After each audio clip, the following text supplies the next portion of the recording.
기도하시겠습니다. 또 우리에게 이르시되 아무든지 나를 따라오려거든 자기를 부인하고 날마다 제 십자가를 지고 나를 쫓을 것이니라. 거룩하신 하나님, 은혜와 은총에 감사합니다. 오늘도 하나님 앞에 복도 귀한 삶 되게 하시고 주의 뜻과 은혜를 이루는 삶으로 세워주옵소서. 하나님의 영광과 역사 가득하게 하시고 주님의 온전하심 가운데 살게 하옵소서. 예수를 때리며 기도합니다. 아멘. 찬송가 538장 1절 찬송 드리겠습니다.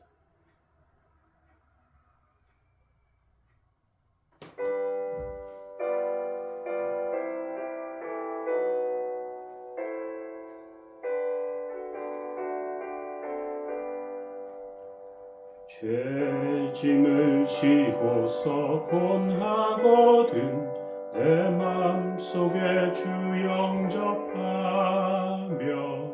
새 사람 되기를 원하거든 내 구주를 영접하라. 의심을 다 버리고 구주를 영접하라. 만물 다 열어놓고 내 구주를 영접하라. 아멘. 함께 보실 말씀은 시편 137편 5절에서 9절까지 말씀입니다. 예루살렘아, 내가 너를 잊을진대 내 오른손이 그의 제주를 잊을지로다. 내가 예루살렘을 기억하지 아니하거나 내가 가장 즐거워하는 것보다 더 즐거워하지 아니할진대 내 혀가 내 입천장에 붙을지로다. 여호와여, 예루살렘이 멸망하던 날을 기억하시고 에돔 자손을 치소서. 그들의 말이 헐어버리라 그 기초까지 헐어버리라 하였나이다. 멸망할 딸 바벨론아, 내가 우리에게 행한 대로 내게 갚을 자가 복이 있으리로다. 내 어린 것들을 바위에 맺히는 자는 복이 있으리로다. 아멘. 오늘 시편 137편 마지막 말씀입니다. 시편 137편은 바벨론 땅에서 포로로 끌려갔다가 성전을 그리워하면서 부르는 노래입니다. 잊을 수 없는 예루살렘에 대해서 살펴보기로 합니다. 이스라엘 사람들 바벨론의 비참함이 없었다면 예루살렘의 축복을 깨닫지 못합니다. 유다 백성들에게 바벨론 포로 기간은 필요한 시간이었습니다.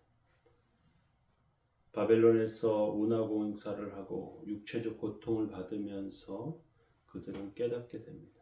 하나님과 함께 한 시간들이 얼마나 영광스럽고 행복한 시간인지 알게 됩니다. 뼈에 사무칠 정도로 예루살렘을 사모하게 되는 것이죠. 예루살렘아, 내가 너를 잊을진대 내 오른손이 그의 제주를 잊을지로다.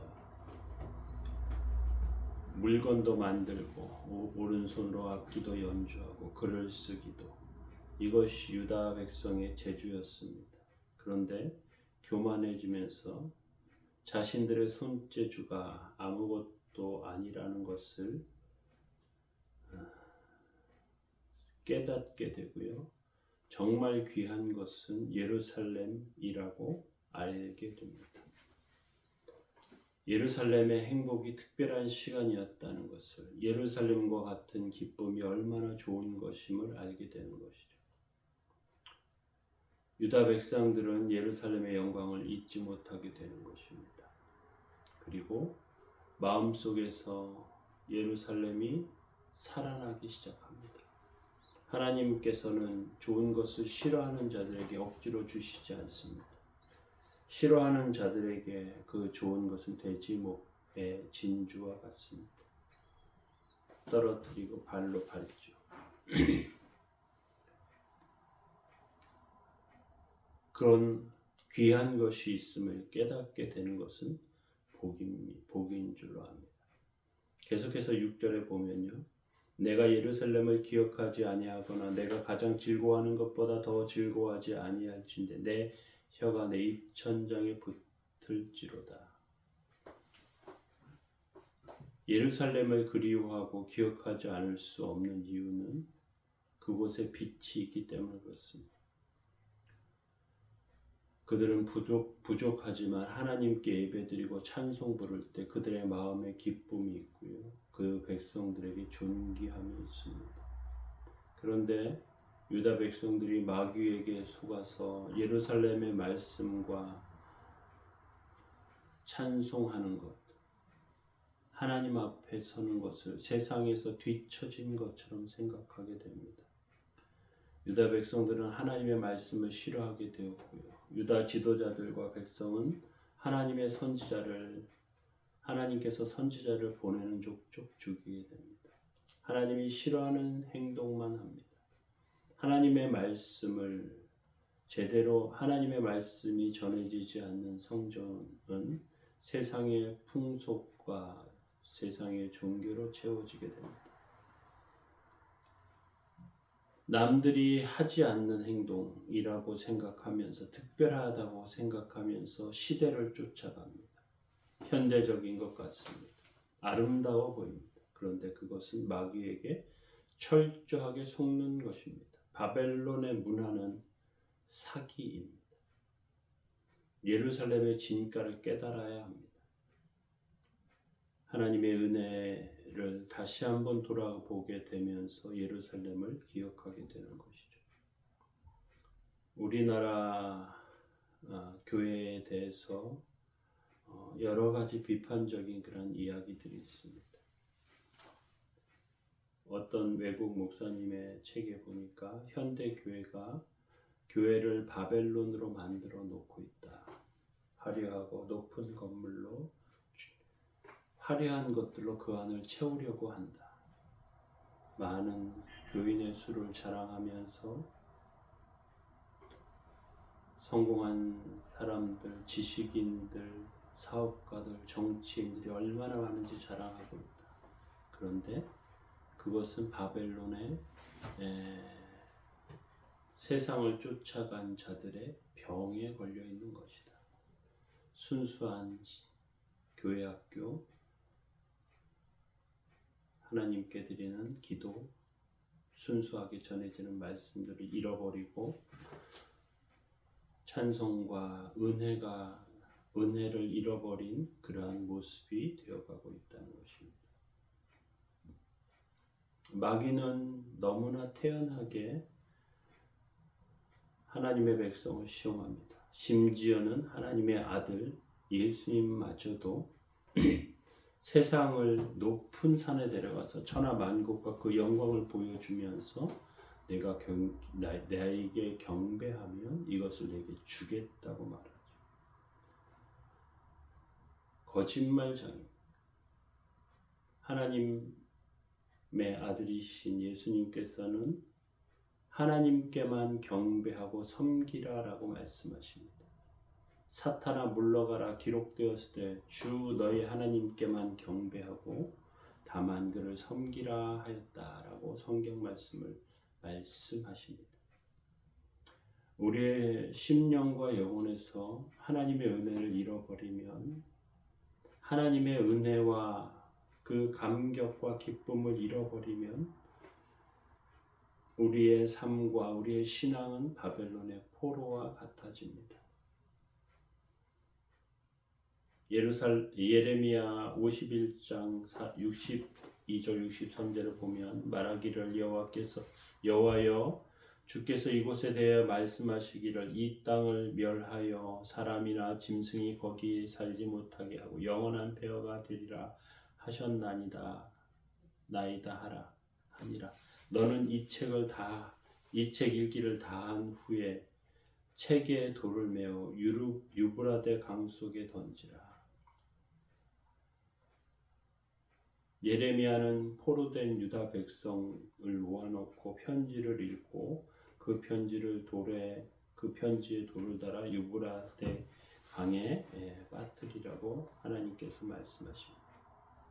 교만한 바벨론은 그렇게 망하게 되는 것입니다. 하나님께서는 바벨론을 잠시 사용하시긴 하시지만 그 바벨론은 하나님의 백성이 될 수 없습니다. 이스라엘이 망할 때, 유다가 망할 때, 예루살렘이 망할 때 가장 앞서서 설치던 사람들이 에돔 사람들이었습니다. 에돔은 유다 백성을 시기했습니다. 미워했습니다.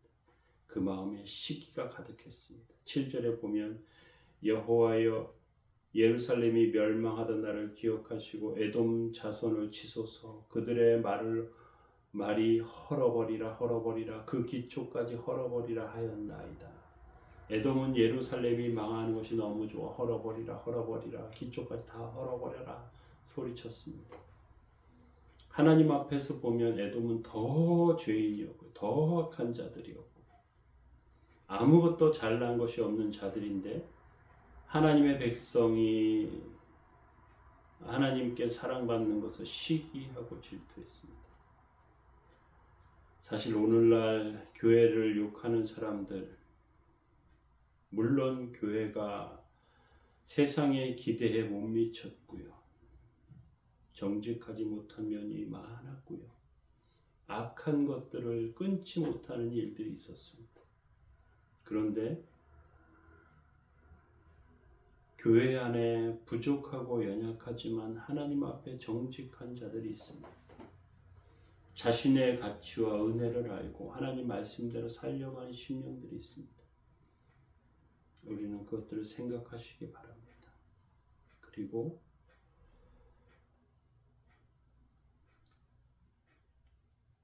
연약한 교회가 연약한 가운데로 끝나지 않음을 기억하시기 바랍니다. 8절과 9절에 멸망할 딸 바벨론아 내가 우리에게 행한 대로 내게 갚을 자가 복이 있으리로다. 내 어린 것들을 바위에 메어치는 자는 복이 있으리로다. 저주도 이런 저주가 없죠. 예레미야는 바벨론이 망할 것이라고 했고요. 유다 백성은 연단을 받고 있지만 바벨론은 영원히 멸망할 자들입니다. 한국교회가 바벨론의 병에 걸려 있다면 악한 자들과 같은 그러한 행동을 하고 있다면 하나님 앞에 회개하고 정직한 모습으로 살아야 하고 세워져야 합니다. 하나님께서는 주의 은혜를 교회를 통해서 하나님의 백성들을 통해서 온전케 하기를 원하십니다.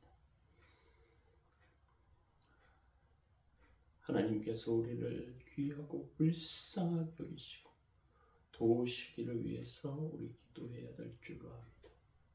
하나님의 백성의 온전함이 저와 여러분들의 삶 가운데 있어야 할 줄 압니다. 주님 도우시고 붙잡아 달라고 그렇게 기도하시기 바랍니다. 사랑의 하나님, 주의 은혜와 도우심을 구합니다. 연약한 가운데 주 앞에 구하오니 저희들에게 은혜 내리시고 긍휼히 여기시고 불쌍하게 여겨주옵소서.